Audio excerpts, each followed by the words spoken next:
और NEET UG की परीक्षा के विवाद के बाद अब केंद्र सरकार 21 जून को दोबारा होने वाली नीट यूजी एग्जाम को पूरी तरह फुल प्रूफ बनाने में जुट गई है।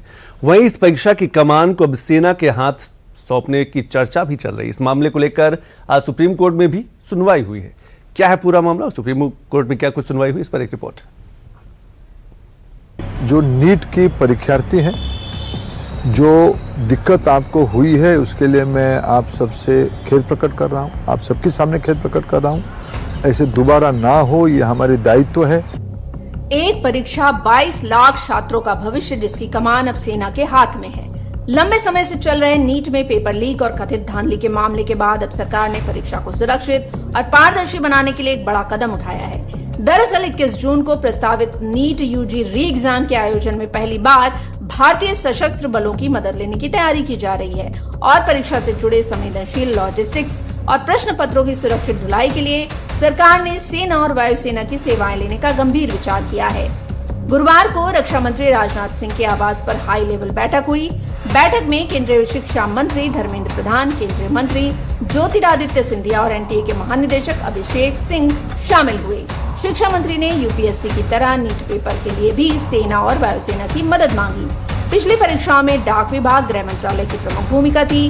बैठक में तय हुआ कि अब पेपर सेट करने, प्रिंटिंग, ट्रांसपोर्टेशन से लेकर परीक्षा केंद्रों तक पेपर पहुंचने का पूरा काम कई स्तर की निगरानी में होगा। इसके साथ ही एनटीए ने फीस रिफंड के लिए बैंक अकाउंट डिटेल्स देने की डेडलाइन 22 जून रात तक कर दी है। संपूर्ण परीक्षा प्रणाली और उसकी तैयारियों पर खुद प्रधानमंत्री नरेंद्र मोदी पैनी नजर रख रहे हैं। केंद्रीय शिक्षा मंत्री धर्मेंद्र प्रधान ने हालिया घटनाओं को दुर्भाग्यपूर्ण बताने के साथ छात्रों से अफवाहों से बचने की अपील की है। रक्षा मंत्री जी के साथ हम दोनों गए थे, ज्योतिरादित्य जी और हम, कि इस बार की जो ट्रांसपोर्टेशन की दायित्व एयरफोर्स करना चाहिए।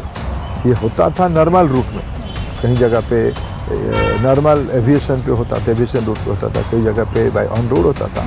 हमें संभावनाओं को, चैलेंज की संभावनाओं को, कॉम्प्रोमाइज की संभावनाओं को मिनिमाइज करने के लिए, जीरो करने के लिए हमने एयरफोर्स की मदद ली। एयरफोर्स की एक हमारे देश में एक बड़ा ताकत रखता है। देश की सबसे बड़ी मेडिकल प्रवेश परीक्षा यानी नीट यूजी के पेपर लीक के मामले ने पूरे देश को हिलाकर रख दिया था और नीट यूजी परीक्षा धांधली का ये मामला सुप्रीम कोर्ट की दहलीज पर पहुंच गया था, जिसकी सुनवाई शुक्रवार को हुई। इस मामले को लेकर कोर्ट के अंदर हाई वोल्टेज और तीखी बहस हुई। हालांकि इस मामले की सुनवाई जस्टिस पीएस नरसिम्हा और जस्टिस आलोक आराधे की पीठ ने आज की है।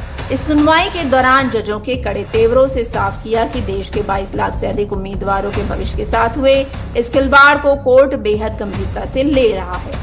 कोर्ट ने पिछली सुनवाई में एनटीए को कड़ी फटकार लगाई थी। साथ ही कोर्ट ने कहा, यह दुखद है कि एनटीए ने पिछले अनुभवों से कोई सबक नहीं सीखा। दोपहर 1 बजे के करीब एनटीए ने अपना हलफनामा कोर्ट में पेश किया। हलफनामे की एक खास लाइन में एनटीए ने सीधे तौर पर खुद को बचाने की कोशिश की। Pen and paper OMR mode का ठीकरा स्वास्थ्य मंत्रालय और नेशनल मेडिकल कमीशन पर फोड़ दिया है। केस की सुनवाई कर रहे जस्टिस नरसिम्हा ने शिक्षा मंत्रालय से नीट यूजी परीक्षाओं की जांच प्रक्रिया का ब्यौरा मांगा है। एनटीए ने बताया कि पेपर लीक के बाद बड़े लेवल पर सुरक्षा सुधार किए हैं। कोर्ट ने जाते ही पहला सवाल ये पूछा कि ये बहुत दुख की बात है कि ऐसे पेपर लीक हो रहे हैं और इससे न सिर्फ बच्चों को परेशानी है। कोर्ट ने जो वर्ड कहा कि children are traumatised, it is traumatic for court also, कि कोर्ट के लिए भी ये बहुत गहरी दुख की बात है कि इस तरीके से पेपर्स लीक हो रहे हैं। कोर्ट ने कहा कि सिर्फ बच्चे ही नहीं, उनके साथ उनके माता पिता, टीचर्स, अभिभावक सब परेशान रहते हैं। सुनवाई के दौरान कोर्ट ने परीक्षा सुधारों के लिए बनी एक हाई लेवल कमेटी के अध्यक्ष डॉक्टर के राधाकृष्णन को कटघरे में खड़ा किया और तीखे सवालों की बौछार कर दी। और कोर्ट ने बेहद सख्त लहजे में सवाल किए कि आखिर इतनी बड़ी विशेषज्ञ समिति और सख्त निगरानी होने के बावजूद पेपर की सुरक्षा में चूक कैसे हुई। इसके साथ ही सुप्रीम कोर्ट ने केंद्र सरकार, एनटीए और सीबीआई से भी सवाल किए हैं। परीक्षा प्रणाली को सुधारने के लिए क्या किया, सुप्रीम कोर्ट व राधाकृष्णन कमेटी के सुझाव कैसे लागू किए, एनटीए की कार्यप्रणाली और जवाबदेही तय करने का क्या प्लान है, 2024 की मॉनिटरिंग कमेटी की सिफारिशों पर क्या एक्शन लिया, पेपर लीक रोकने के लिए कौन से नए सुरक्षा कवच बनाए, कड़े इंतजामों के बाद भी 2026 में पेपर कैसे लीक हुआ, नीट यूजी 2026 लीक की तफ्तीश कहां तक पहुंची, अब तक की जांच में क्या क्या तथ्य सामने आए, इस पूरे लीक नेटवर्क के पीछे असली जिम्मेदार कौन है। पेपर के आवागमन पे एक स्थान से दूसरे स्थान पर उस पर भी नीति तैयार की है।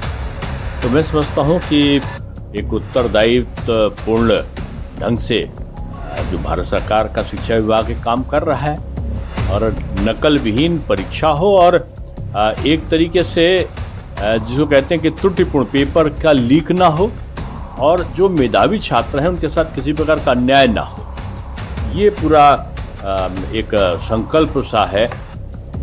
सुप्रीम कोर्ट ने इस मामले की संवेदनशीलता को देखते हुए कड़ा रुख अपनाने के साथ कहा कि ऐसे मामलों में जब तक जवाबदेही तय नहीं की जाएगी ये घटनाएं नहीं रुकेंगी।